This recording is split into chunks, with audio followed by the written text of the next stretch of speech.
Hello everyone, আসসালামু আলাইকুম। It's me জান্নাত Hossain. This is my YouTube channel. আজকে হচ্ছে আমি আপনাদের সকলের পছন্দের খাবার রান্না করে দেখাবো। আর এর জন্য আমাদের দরকার হচ্ছে 1 ডিব্বা শুকনো মরিচ। আসলে এতগুলোর কোনো প্রয়োজন নেই, জাস্ট কয়েকটা হলেই হবে। আর এখন একটা দরকার পেন। এই পেনটাকে আমি এখন খুব ভালোভাবে গরম করে নিব। তারপর এটার মধ্যে 2 থেকে 3টা আমি শুকনো মরিচ দিয়ে দিব। এখন এইটাকে আমি খুব ভালোভাবে ভেজে নিব, পুরা ফুল কালো কালার করে নিব, আমার মতো কালার। আর শুকনো মরিচ ভাজবা নাক ধরবা না, এটা কি হয়? এই তো আমার ভাজা প্রায় হয়ে আসছে শুকনো মরিচগুলা। আর এখন দরকার হচ্ছে আমাদের কিছু কাঁচা পেঁয়াজ কুচি। দেন এই পেঁয়াজের উপর আমি একটু স্বাদ মতো লবণ দিয়ে দিব। এরপর এই পেঁয়াজটাকে লবণের সাথে খুব ভালোভাবে ম্যাশ করে নিব আমি। তারপর এখন আমি সেই শুকনো মরিচটাকে খুব ভালোভাবে লবণের সাথে গুঁড়ো করে নিব। মরিচটা গরম গরম থাকতে এটাকে মানে এটা কি বলে ভুলে গেছি, যাই হোক এমন করে নেবেন তাহলে হবে। ঠান্ডা হয়ে গেলে কিন্তু এই শুকনো মরিচটা এইভাবে ভাঙা যাবে না, সো গরম থাকতে এটা আমাদেরকে করতে হবে। তারপর আমাদের প্রয়োজন খাঁটি সরিষার তেল। হ্যাঁ, অন্য কোনো তেল ইউজ করবেন না, এখানে সরিষার তেলটা ইউজ করবেন।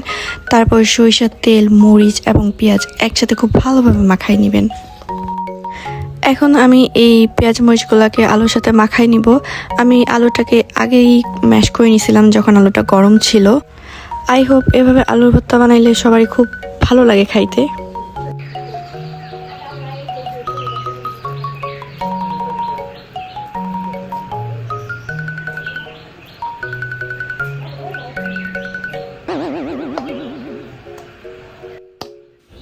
ফাইনালি আমার ফুটবলের মতো আলু ভর্তা বানানো ডান।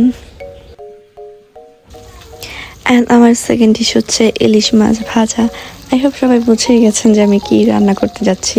আর এইটা হচ্ছে আমি ইফতারের একটু আগ মুহূর্তে ভাজতেছি, কারণ ইফতারে এটা আমি গরম গরম খাইতে চাই।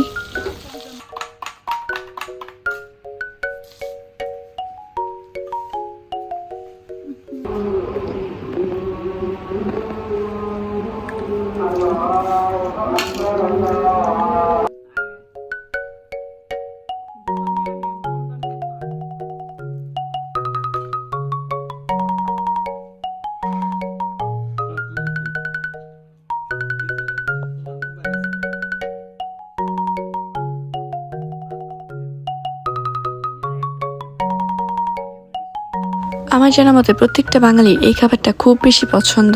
মানে পছন্দের তালিকায় সবার শীর্ষে আছে বাঙালির কাছে পান্তা ইলিশ। এমন কেউ নাই যে এটা পছন্দ করে না। আর রমজানে প্রতিদিন ভাজাপুরি খাইতে ইচ্ছা করে না, সো মাঝে মাঝে অন্য কিছুও ট্রাই করা উচিত।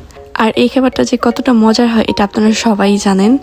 সো আজকের ভিডিওটা আমার এই পর্যন্তই। যদি ভিডিওটি ভালো লাগে অবশ্যই লাইক এবং সাবস্ক্রাইব করবেন। সবাইকে আল্লাহ হাফেজ।